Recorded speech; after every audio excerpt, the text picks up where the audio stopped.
Hello বন্ধুরা, যে সকল ছাত্রছাত্রীরা 2023 সালে নেতাজি সুভাষ ওপেন ইউনিভার্সিটি থেকে বিডিপির থার্ড ইয়ারের পরীক্ষা দিয়েছিলেন, তো তোমাদের কিন্তু রেজাল্ট প্রকাশিত হয়ে গেছে। তো রেজাল্ট প্রকাশ করার পরে অনেকের মনে কিন্তু অনেক ধরনের প্রশ্ন আসছে। দেখো বন্ধুরা, অনেকের যেটা মেন প্রশ্ন হলো যে এই রেজাল্টের মধ্যে দেখবে এখানে একটা অপশন রয়েছে C/NC দিয়ে। তো অনেকে দেখবে এই সাবজেক্টের পাশে অনেকের এনসি লেখা রয়েছে। অনেকে বুঝতে পারছে না এনসি মানে কি। এনসি মানে হচ্ছে নট ক্লিয়ার, আর সি মানে হচ্ছে ক্লিয়ার। মনে রাখবে, যার এরকম সাবজেক্টের পাশে লেখা রয়েছে স্ট্যাটাসে এনসি, অর্থাৎ সে ওই বিষয়ে পাশ করতে পারেনি। পাশ করার মতো যে নাম্বারটা দরকার সে কিন্তু এটা তুলতে পারেনি বলেই এই অপশানটা এখানে দিয়েছে এনসি।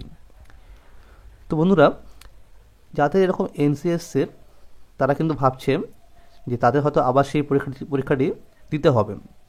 তো বন্ধুরা, তোমাদের উদ্দেশ্যে বলবো যে যাদের এনসি এসছে, যারা 2-1 নাম্বারের জন্য ফেল করে গেছে, তাদের কিন্তু দেখবে মেন যে তোমাদের যে রেজাল্ট দিয়েছে সেই রেজাল্টটা দেখবে তোমরা কিন্তু পাস করে গেছো।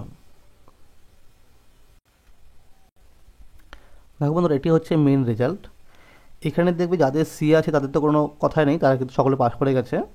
যাদের এনসি রয়েছে তাদের কিন্তু এখানে দেখবে রেজাল্ট সেকশানে এখানে তোমাদের গ্রেড দিয়ে দিয়েছে, এবং তোমাকে কিন্তু অনার্স বিষয়ে তুমি কোন গ্রেড নিয়ে পাস করেছো তাই এখানে কিন্তু দেখে দিয়ে দিয়েছে। তো তুমি যে বিষয়ে এনসি পেয়েছিলে, যদি তুমি সেই বিষয়ে 1 বা 2 জন্য ফেল করে থাকো, দেখবে তোমার সেটা এখানে কিন্তু পাস হয়ে গেছে। তুমি যে বিষয়ে ফেল করেছো দেখবে এখানে দেখবে সেই সাবজেক্টটা তুমি এখানে চেক করবে। ধরো তুমি কেউ AOC 2-তে কেউ সেখানে এনসি দেখাচ্ছিল, এখানে দেখবে তোমার কিন্তু পাস করে গেছো। তোমার মনে রাখবে, যারা অনেক নাম্বার ডিফারেন্সে, ধরো 10 কি 15 নাম্বার ডিফারেন্সে ফেল করেছে, তাদের কিন্তু সে এনসি রয়ে গেছে, তারা কিন্তু পাস করেনি। তো তাদের জন্য কিন্তু নাম্বার ট্রান্সফার করতে হবে বা তোমাকে পরের বছর এক্সাম দিতে হবে। এবার বন্ধুরা, তোমাদের উদ্দেশ্যে বলবো, অনেকে কিন্তু এটা বুঝতে পারছো না যে কোনটা অনার্সের নাম্বার আর কোনটা সমস্ত বিষয়ের নাম্বার। দেখো, প্রথমে রয়েছে ইলেকটিভ অ্যান্ড আদার্স। এটা কিন্তু আমাদের মনে রাখবে তোমাদের সমস্ত বিষয় মিলিয়ে, অর্থাৎ 1550 পরীক্ষা হচ্ছে ফুল মার্কস, সেখানে তুমি যা পেয়েছো সেটা হচ্ছে মার্কস অবটেন্ড, এবং পাশে হচ্ছে পার্সেন্টেজ। এটা হচ্ছে তোমার কিন্তু সমস্ত বিষয় মিলিয়ে নাম্বার।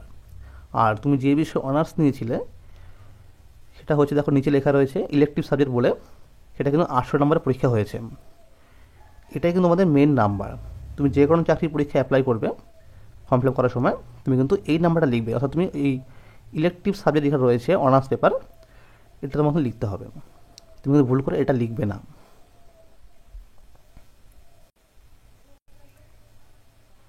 এবার বন্ধু, অনেকেই প্রশ্ন করছে যে স্টাডি সেন্টার থেকে কবে আমরা রেজাল্ট পাবো। 2 সপ্তাহ পর প্রত্যেকটি স্টাডি সেন্টারে কিন্তু রেজাল্ট পৌঁছে যাবে, এবং তোমরা সেখান থেকে কিন্তু তোমাদের এনরোলমেন্ট যে কার্ডটি রয়েছে সেটা নিয়ে তোমরা কিন্তু সংগ্রহ করতে পারবে তোমাদের ফাইনাল ইয়ারের মার্কশিট, সার্টিফিকেট এবং মাইগ্রেশন সার্টিফিকেট। তোমরা মনে রাখবে, যারা অন্য কোনো ইউনিভার্সিটিতে অ্যাডমিশন নেবে তোমাদের কিন্তু কলেজ লিভিং লাগবে। তোমরা সেই স্টাডি সেন্টারে গিয়ে বলবে যে কলেজ লিভিং দিয়ে দিতে। এটা কিন্তু অনেক কলেজে লাগবে।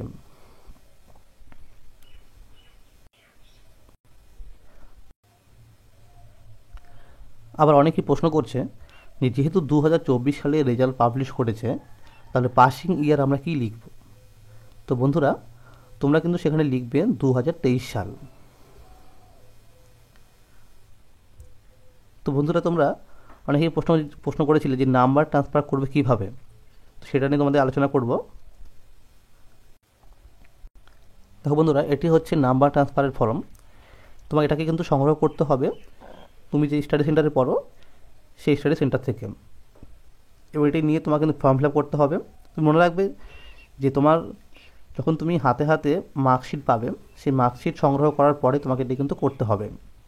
তো এটি করার পরে তোমরা সেই স্টাডি সেন্টার থেকে সিগনেচার করিয়ে ডকুমেন্টস সমেত তোমাকে কিন্তু NSOU যে অফিস রয়েছে সেখানে গিয়ে তোমাকে কিন্তু এটা সাবমিট করতে হবে।